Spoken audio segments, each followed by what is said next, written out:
여러분, 세계 경제를 움직이는 두 개의 거대한 축, 바로 미국과 중국이죠. 그런데 지금 이 두 나라가 완전히 다른 길을 가고 있습니다. 한쪽은 지금 꽤 힘겨운 싸움을 하고 있고요. 다른 한쪽은 겉보기엔 화려하지만 그 속을 들여다보면 또 다른 이야기가 숨어 있거든요. 자, 오늘 이 두 거인의 엇갈린 행보가 대체 뭘 의미하는 건지 저랑 같이 한번 깊숙이 들어가 보시죠. 우선 중국부터 한번 살펴볼까요? 요즘 중국 경제를 이야기할 때 빠지지 않고 등장하는 키워드가 있습니다. 바로 트리플 둔화라는 건데요. 말 그대로 세 가지 영역에서 동시에 경고등이 켜졌다는 아주 심상치 않은 신호입니다. 자, 이 8월 경제 지표를 한번 보세요. 숫자들이 모든 걸 말해주고 있죠. 소매 판매, 산업 생산, 그리고 고정자산 투자까지. 전부 시장이 기대했던 것보다 훨씬 안 좋게 나왔습니다. 한마디로 경제를 굴러가게 만드는 핵심 바퀴, 즉 소비, 생산, 투자가 모두 삐걱거리고 있다는 아주 강력한 증거인 셈이죠. 이 중에서도 특히 이 숫자는 정말 충격적입니다. 바로 0.5%. 이게 뭐냐면 올해 들어 8월까지 누적된 고정자산 투자 증가율인데요. 사실상 투자가 거의 멈춰섰다. 이렇게 봐도 될 정도예요. 우리가 겪었던 그 특수한 팬데믹 시기를 제외하면요. 2019년 이후 가장 낮은 수치거든요. 아니, 그럼 도대체 왜 이렇게까지 된 걸까요?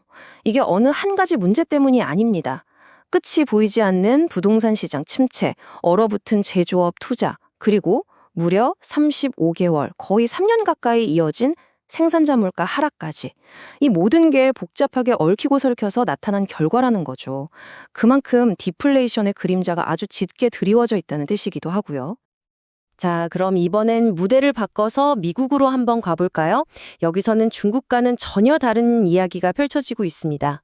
핵심 키워드는 바로 보수적 소비입니다. 와, 언뜻 이 숫자만 보면 미국 경제는 정말 탄탄해 보이죠? 8월 소매 판매가 시장 예상을 뒤엎고 0.6%나 늘었으니까요. 특히 온라인 판매가 2.0%나 껑충 뛰면서 전체 성장을 이끌었습니다. 그런데 말이죠, 이 화려한 숫자 뒤에는 우리가 몰랐던 반전이 숨어 있습니다. 네, 바로 이 지점입니다. 겉으로 보기엔 와, 소비가 살아나네 싶지만 그 속을 자세히 들여다보면 그림이 완전히 달라져요.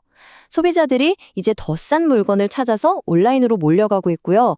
돈을 쓰기 전에 훨씬 더 꼼꼼하게 따져보기 시작했다는 거죠. 한화투자증권 보고서에서도 정확히 이 부분을 짚어내고 있습니다.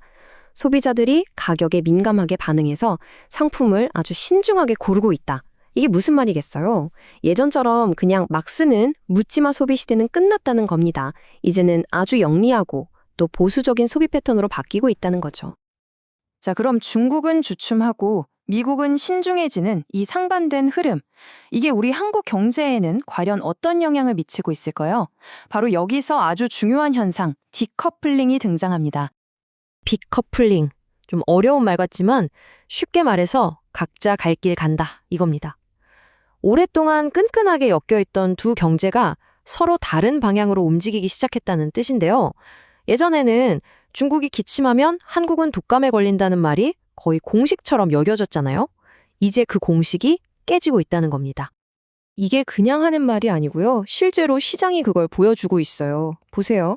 중국 경제지표에는 지금 빨간불이 들어왔는데 한국 코스피 지수는 오히려 연고점을 뚫으면서 신나게 달리고 있잖아요. 두 시장이 완전히 다른 길을 가고 있는 거죠. 아니, 어떻게 이런 일이 가능해진 걸까요? 그 비밀은 크게 세 가지로 요약됩니다. 첫째, 골칫거리였던 대중국 무역 수지가 드디어 안정을 찾기 시작했고요. 둘째, 반도체, 조선, 방산 같은 새로운 수출 엔진들이 힘을 내주고 있다는 겁니다. 그리고 마지막으로 가장 결정적인 이유는 바로 수출 시장의 지도를 아예 새로 그렸기 때문입니다. 이 그래프 좀 보세요. 예전에는 중국으로 나가는 수출 비중이 정말 어마어마했는데 이젠 그 파이가 줄어들고 그 빈자리를 미국과 아세안이 확실하게 채워주고 있죠. 더 이상 중국이라는 한 바구니에 모든 달걀을 담지 않게 되면서 경제 체질 자체가 훨씬 튼튼해진 겁니다. 자, 그럼 지금까지 나온 얘기들을 한번 싹 정리해 볼까요? 두 경제 대국의 현재 상황과 앞으로의 전망을 한눈에 비교해 보겠습니다. 정리하자면 이렇습니다. 중국은 지금 트리플 둔화라는 큰 숙제와 디플레이션 압박 속에서 정부의 추가 부양책이 절실한 상황이고요. 반면에 미국은 소비자들이 지갑을 여는데 꽤 신중해지긴 했지만 경제의 기초 체력 자체는 여전히 튼튼하다. 이렇게 볼 수 있겠네요.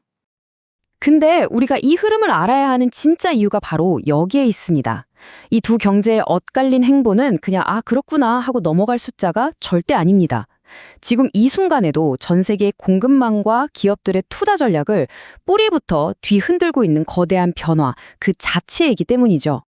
이렇게 서로 다른 길을 걷기 시작한 두 거인. 이들의 발걸음이 과연 앞으로 세계 경제라는 지도를 어떻게 완전히 새롭게 그려나가게 될까요?